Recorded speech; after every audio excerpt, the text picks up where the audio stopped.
போர்ல படை வீரர்கள் தங்களுடைய படையை தற்காத்து கொள்ள ஸ்னைப்பர்களை அங்கங்க நிக்க வைப்பாங்க. அந்த மாதிரி தான் மும்பை இந்தியன்ஸ் அணியில அங்கங்க ஒரு வீரர்கள் திறமையாக செயல்பட்டு ஸ்னைப்பர்கள் போல செயல்பட்டு இந்த அணியை தற்காத்து இருக்கிறாங்க.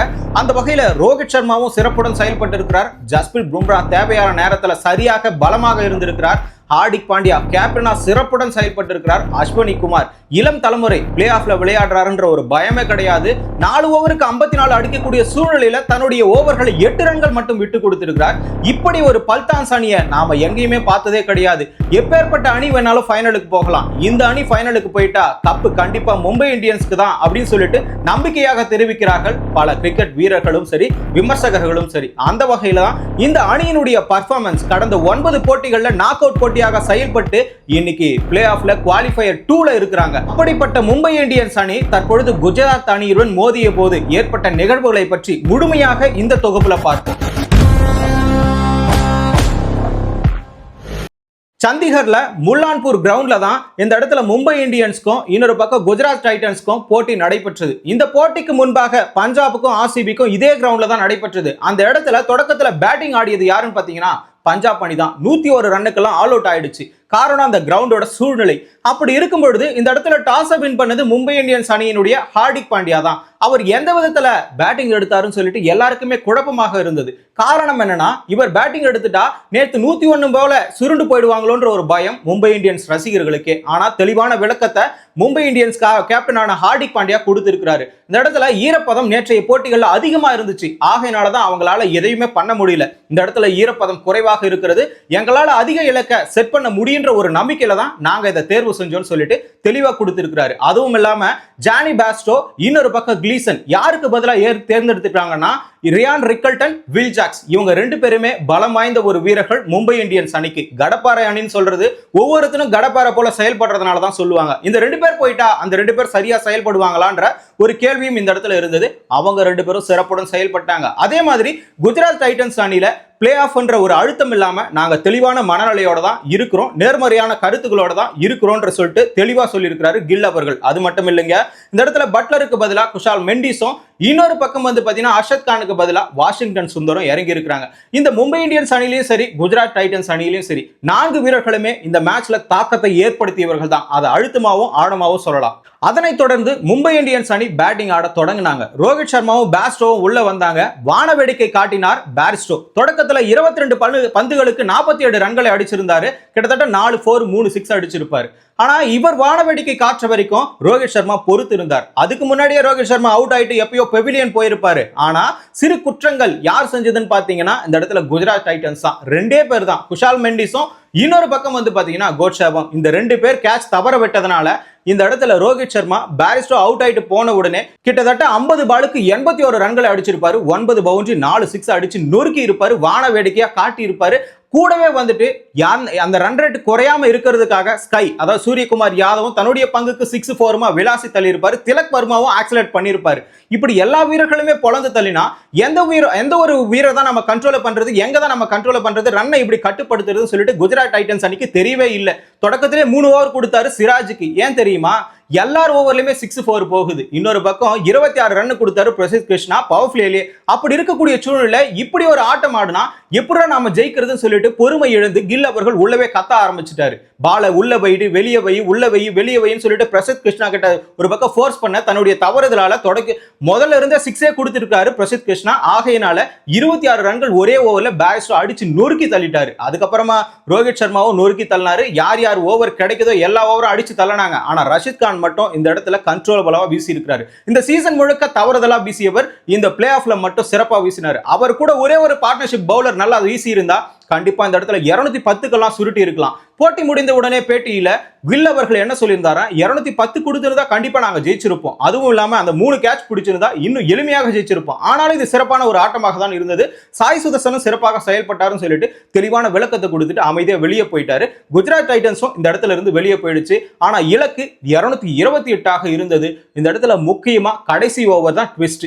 கோல்ஷே ஒரு தவறை செய்யல, 2 தவறு செய்யல, பல தவறுகளை செய்துவிட்டு கடைசி ஓவர்லயே தவறு செஞ்சுட்டாரு. அந்த இடத்துல வீசும் பொழுது 3 6 கொடுத்து 22 ரன்களை அந்த ஓவர்கள்ல வீசி கிட்டத்தட்ட 208 இருந்து 228 மாறியது ரன். அந்த இடத்துல 4 ரன்னோ 10 ரன்னோ கொடுத்திருந்தா கண்டிப்பா இந்த இடத்துல குஜராத் டைட்டன்ஸ் அணி வின் பண்ணி இருப்பாங்க. நான் முதலே சொன்னல, போர்ல இவங்க வந்து ஸ்னைப்பரா செயல்படுவாங்க, ஒவ்வொருத்தரும் தனிப்பட்ட முறையில சிறப்பா செயல்படுவாங்க. அப்படி செயல்படுற விதத்துல ரோஹித் சர்மா அவுட் ஆயிருந்தா கூட ஸ்கை நல்லா ஆடி இருப்பாரு, ஸ்கை அவுட் ஆயிருந்தா கூட திலக் வர்மா நல்லா ஆடி இருப்பாரு, திலக் வர்மா அவுட் ஆயிருந்தா கூட நமதீர் நல்லா ஆடி இருப்பாரு. இப்படி தொடக்க முதல் முடிவு வரைக்கும் ஒவ்வொருத்தரும் சிறப்பா விளையாடுறவனே அந்த கடப்பாறை அணி என்னதான் பண்ண முடியும்? பல்தான்ஸ் இந்த இடத்துல பேர் வச்சதுனால இவங்க பல்தான்ஸ் மாதிரி விளையாடுறாங்களா, இல்ல இவங்களுக்கு சரியா விளையாடுறதுனால பல்தான்ஸ்னு பேர் வச்சாங்களான்ற மிகப்பெரிய ஒரு டவுட் எல்லாருக்குமே இருக்குது. ஆனா இது பல்தான்ஸ் படை தான். ஒவ்வொருத்தனும் ஆணித்தரமா கம்பீரமா கடப்பாறை இறக்குற மாதிரி போல்ட ஒன்னு எடுத்திருப்பாரு பும்ரா. ஒண்ணுமே பண்ண முடியாதுங்க. இவர் தான் நம்பர் 1 பவுலர்ன்றதுக்கு இதுதான் ஒரு பக்கம் சாட்சி. இதை விட பெரிய சாட்சி எதுவுமே இருக்க முடியாது. அந்த வகையில செகண்ட் ஹாஃப்ல 229 அடிக்க வேண்டும் குஜராத் அணியினுடைய தொடக்க வீரர்களாக சாய் சுதர்சனும் இன்னொரு பக்கம் கில்லும் வராங்க. 70% இந்த இடத்துல கில், சாய் சுதர்சன், பட்லர் மட்டும் தான் அடிச்சிருந்தாங்க. இந்த இடத்துல பட்லர் இல்ல, இருந்தாலும் கில்லும் சாய் சுதர்சனும் பார்ட்னர்ஷிப் அமைப்பாங்களான்னு பார்த்தா ஒரு ரன்ல போல்ட் அவர்கள் பிளானை போட்டு தூக்கிட்டாங்க. மும்பை இந்தியன்ஸ் அணி வரும்போதே பிளானோட தான் வந்திருப்பாங்க. இந்த தொடக்க வீரர்களை எப்படியாச்சும் லோன் கழட்டணும், இவங்களை கழட்டிட்டா பார்ட்னர்ஷிப் உடைச்சிட்டா அந்த டீம்ல ஆடுறதுக்கே ஆள் இல்லை. ஏன்னா அந்த வகையில தான் இவங்க ஆடுவாங்களா இல்லையான்னு சொல்லிட்டு இது வரைக்கும் யாருக்குமே தெரியாது. இந்த 70% வெற்றி வந்து இந்த 3 பேர் ஆடி ஆட்டத்தால் மட்டும் தான் கிடைச்சது. ஆகையினால இந்த பார்ட்னர்ஷிப்பை உடைக்கணும்னு சொல்லிட்டு ஒரு ரன்ல எல்பிடபிள்யூல கில் அவர்களை தூக்கிட்டாங்க. அதுக்கப்புறமா சாய் சுதர்சன் விட்டே கொடுக்கல, எல்லாரையுமே திணறடித்தார். மகள ஜெய்வார்தன், மலிங்கா ஒரு மூளைக்கு ஓடுறாங்க. இன்னொரு பக்கம் ஹார்திக் பாண்டியா, ரோஹித் சர்மா, ஸ்கையும் பேசுறாங்க. இவருடைய ஆட்டத்தை கட்டுப்படுத்த முடியல. அதாவது டெஸ்ட் மேட்ச் விளையாடுற மாதிரி விளையாடுறாரு, ஆனா T20 ஸ்ட்ரைக் ரேட்டை ஃபாலோ பண்றாரு. இப்படி இருக்கக்கூடிய சூழ்நிலை இவனை எப்படிடா விக்கெட் எடுக்கிறதுன்னு யாருக்குமே தெரியல. அட்லீஸ்ட் இன்னொரு தமிழன் கூட சேர்ந்து வாஷிங்டன் சுந்தரம் அவங்களை அழ வைக்கிறாரு. 24 பாலுக்கு 48, இவர் 49 பாலுக்கு 80 ரன் அடிச்சிட்டாரு. என்னதான் பண்றதுன்னு தெரியல. ஒரு சூழ்நிலைக்கு மேல இவங்களை தவற விட்டா கண்டிப்பா இவங்க கப் அடிச்சுட்டு போயிடுவாங்க. இவங்க பிளே ஆஃப் முடிச்சுட்டு ஒரு பக்கம் குவாலிஃபை 2க்கு விளையாடுவாங்க சொல்லிட்டு நம்பிக்கையா இருந்தாங்க மும்பை இந்தியன்ஸ் அணியே. அந்த வகையில இருக்கும்போது தான் ஹார்திக் பாண்டியா ஒரு பிளானை போடுறாரு. கடைசி நேரத்தில் 2 ஓவர் வீசுறதுக்காக பும்ராவை வச்சுட்டு இருந்தார். ஆனா 14வது ஓவர்ல எடுத்துட்டு வந்து இந்த பார்ட்னர்ஷிப்பை பிரேக் பண்ணுன்றதுக்காக ஒரு பக்கம் யார்கர் வீசப்பட்ட பந்து, அந்த பந்தை மிஸ் பண்ணி வாஷிங்டன் சுந்தர் அந்த இடத்துல அவுட் ஆகிட்டு கிளம்பி போயிட்டே இருந்தாரு. அதை தான் பும்ராவை பத்தி பெருமையா எல்லாருமே சொல்லியிருக்காங்க. நம்பர் 1 பவுலர்னா பவுலர் தான்டா. 27 ரன் தான் அந்த ஓவர்ல, கிட்டத்தட்ட 4 ரன் கொடுத்து ஒரு விக்கெட் எடுத்திருப்பாரு. 4 ஓவர் வீசி 27 ரன் மட்டும் தான் கொடுத்திருப்பாரு. இப்படி வீசி இருக்கக்கூடிய ஒரு நபர் எப்பவுமே எக்ஸ்பென்சிவ் தான். அதுவும் இல்லாம நம்ம கையை விட்டு வெற்றி போக போதுன்னு தெரியுதா, அந்த நேரத்துல பும்ராவை கூப்பிட்டு பால கொடுங்க, கண்டிப்பா வெற்றி நமக்கு தான் சொல்லிட்டு ஹார்திக் பாண்டியா பும்ராவை பெருமையா பேசியிருக்காரு. கடைசி நேரத்துல 24 பாலுக்கு 54 ரன்கள் அடிக்க வேண்டும். அந்த சூழல்ல யார்கிட்ட ஓவர் கொடுத்திருப்பாருன்னு நினைக்கிறீங்க?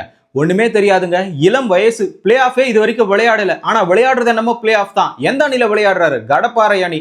அந்த அணியில விளையாடக்கூடிய அஸ்வினி குமார் கிட்ட கையில பால் கொடுக்குறாரு. ஏர்கர் மட்டுமே வீசி வெறும் 8 ரன்கள் மட்டும் தான் கொடுத்திருக்கிறாரு அஸ்வினி குமார். அது மட்டும் இல்லைங்க, கடைசி நேரத்துல கிளீசனுக்கு 3 பால் மட்டும் வீசப்பட்டு அடுத்த 3 பால் இவர் தான் போட்டாரு. அதுலயும் 2 ரன்னோ 3 ரன்னோ தான் கொடுத்தாரு. இப்படி வீசி இருக்கக்கூடிய ஒரு நபரை எப்படி மிஸ் பண்ணாங்கன்னு தெரியல. ஆனா பிளே ஆஃப்க்கு கரெக்டா பயன்படுத்தினாரு ஹார்திக் பாண்டியா. அவரை நம்பி ஓவர் கையில கொடுத்தாரு. இதை ஹார்திக் பாண்டியாவை போட்டிருக்கலாம், இருந்தாலும் அவன் மேல நம்பிக்கை வச்சு இவன் யார்கர் போடுவான்னு சொல்லிட்டு எல்லாருமே யார்கர் போட்டா எந்த பால தான் அடிக்கிறது. போல்ட் வந்தாலும் அதையே போடுறாரு, பும்ரா வந்தாலும் அதையே போடுறாரு, ஒரு பக்கம் அஸ்வினி குமார் வந்தாலும் அதையே போடுறாரு, கிளீசன் வந்தாலும் அதையே போடுறாரு. யார் வந்தாலும் யார்கரே போட்டா அந்த டீம் எப்படிதான் அடிக்கும்? காரணம் கோச்சர் மலிங்கா தான். நீ எப்பேற்பட்ட சூழ்நிலை இருக்கட்டும், கடைசி நேரத்துல யார்கர் மட்டும் வீசுன்னு சொல்லிட்டு ஒரு பக்கம் சொல்லி கொடுத்துறாரு போல. இவங்க அலைஞ்ச அலையெல்லாம் இருக்கு பாருங்க, சுதர்சன விக்கெட் எடுக்கிறதுக்காக. அவர் மட்டும் உள்ள இருந்திருந்தா வெற்றி எளிமையாக கிடைச்சிருக்கும். பும்ராவை எடுத்துட்டு வந்திருந்தாலும் வெற்றி கண்டிப்பா இந்த இடத்துல குஜராத் டைட்டன்ஸ்க்கு தான் இருக்கும். அந்த இடத்துல சாய் சுதர்சன் அவர்களுடைய சாதனையை நம்ம சொல்லி ஆகணும். கிட்டத்தட்ட 700க்கு மேல அடிச்சிருக்காரு. இந்த மொத்த ஐபிஎல்லுமே 700க்கு மேல அடிச்சு 5வது பிளேஸ்ல இருக்கிறாரு அதிக ரன்கள் அந்த ஐபிஎல் எடுக்கக்கூடிய ஆரஞ்சு கேப்ல. அப்படி இருக்கக்கூடிய சூழ்நிலை, இந்த சூழ்நிலை 700க்கு மேல கடந்த ஒரே வீரர் அவர் மட்டும்தான். ஆகையினால அவருக்கு இந்த முறை ஆரஞ்சு கேப்ன்றது உறுதியாகி விட்டது. இது மட்டும் பிரச்சனை இல்லைங்க, இதுக்கப்புறம் இன்னொரு பிரச்சனை இருக்கு. மும்பை இந்தியன்ஸ் அணி ஃபைனல் வந்துட்டா ஆர்சிபி ஃபைனல்ல இருக்கிறாங்க. மிகப்பெரிய ஒரு குழப்ப நிலையே இங்க இருக்கிறது. மும்பை இந்தியன்ஸ் அணி ஃபைனல் வந்துட்டாலே கப் அடிக்காம வெளியே போக மாட்டாங்கன்றது ஒரு விதி. அப்படி இருக்கும்போது ஆர்சிபி அணி அவங்கள தோக்கடிக்குமா? அதுக்கு முன்னாடி இன்னொரு கேப்டன் பயங்கரமா இருக்கிறாரு. நான் மோதல்ல மட்டும்தான் தோத்தேன், அதாவது பேட்டில்ல மட்டும்தான் தோத்தேன், போர்ல தோக்கல, இன்னும் போர் முடிவு பெறல, போர் முடியறதுக்கு இன்னும் 2 மேட்ச் இருக்கு, நான் திரும்ப வருவேன்னு சொல்லிட்டு போயிருக்காரு ஸ்ரேயஸ் ஐயர். அப்படி இருக்கும் பொழுது ஆல்ரெடி மும்பை இந்தியன்ஸ் அணி பஞ்சாப் கிட்ட தோல்வியுற்று இருக்கிறது. கேப்டு பிளேயர்ஸ், அன்கேப்டு பிளேயர்ஸ் சொல்லிட்டு இவங்க தான் மோத போறாங்க. யார் இதுல சிறந்த வீரர்கள் சொல்லிட்டு இந்த இடத்துல தெரிஞ்சிடும். அதுவும் இல்லாம அர்ஷித் சிங்கும் அந்த பக்கம் செமையா இருக்கிறாரு, இந்த பக்கம் பும்ராவும் செமையா இருக்கிறாரு, அந்த பக்கமும் பிரார் பயங்கரமா இருக்கிறாரு, இந்த பக்கம் சாண்டனர் இருக்கிறாரு. ஆனா 2 வீரர்களுமே, 2 டீமோட வீரர்களுமே பலம் குறைந்தவர்கள்ல பலம் வாய்ந்தவர்கள். அப்படி பார்த்தா இந்த மேட்ச் உண்மையாகவே தெரிக்கப்படும் இந்த குவாலிஃபயர் 2. அப்படி இருக்கும்போது இந்த மேட்சினுடைய முழுமையான நிகழ்வுகள் உங்களுக்கு தெரிஞ்சுக்கணும்னா நீங்க தமிழரசன் பார்வையாளர் சேனலை சப்ஸ்கிரைப் பண்ணிக்கோங்க.